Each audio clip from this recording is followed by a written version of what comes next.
Presentation skill অথবা communication skill.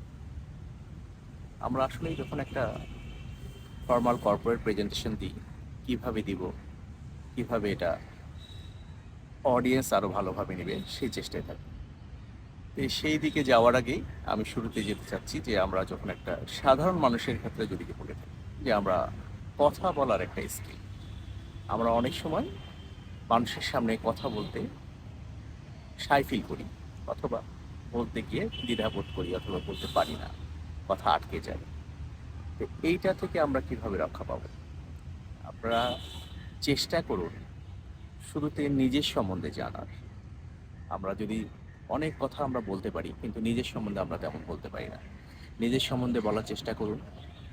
এই চেষ্টাটা করবেন কিভাবে?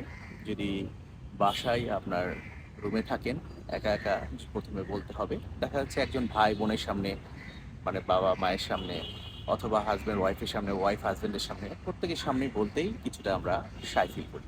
এই শাই বা লজ্জাটা থেকে বের হয়ে আসতে পারলেই আপনি কথা বলতে পারবেন। এই লজ্জা থেকে বের হয়ে আসার সবচেয়ে সহজ উপায় হচ্ছে আপনি প্রথমে ভেবে নিন আপনি কী বিষয়ে কথা বলবেন। সবচেয়ে সহজ হচ্ছে যে আপনি নিজের সম্বন্ধে আগে যদি কথাগুলো বলতে থাকেন।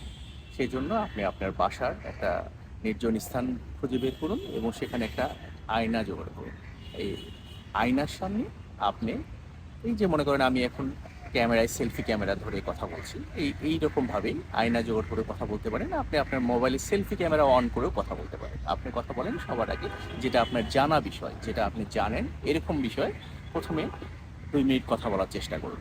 তারপরে দরকার হলে এটা বাড়িয়ে 5 মিনিট কথা বলুন। তারপরে আস্তে আস্তে বাড়াতে থাকুন এবং দেখেন যে এই কথা বলতে যেয়ে আপনার কথা বেঁধে যাচ্ছে কিনা, বা আপনি কথা কন্টিনিউ করতে পারছেন কিনা। যদি দেখেন যে আপনি কথা কন্টিনিউ করতে পারছেন, আপনি ইনশাল্লাহ দেখবেন যে আপনার জড়তা কেটে গেছে। এই আয়নার সামনে কথা বলতে বলতেই আপনি অন্যদের সামনেও কথা বলতে পারবেন, বা এই সেলফি ক্যামেরার সাথে কথা বলতে বলতেও অন্যদের সাথে কথা বলতে পারবেন। ভালো থাকবেন।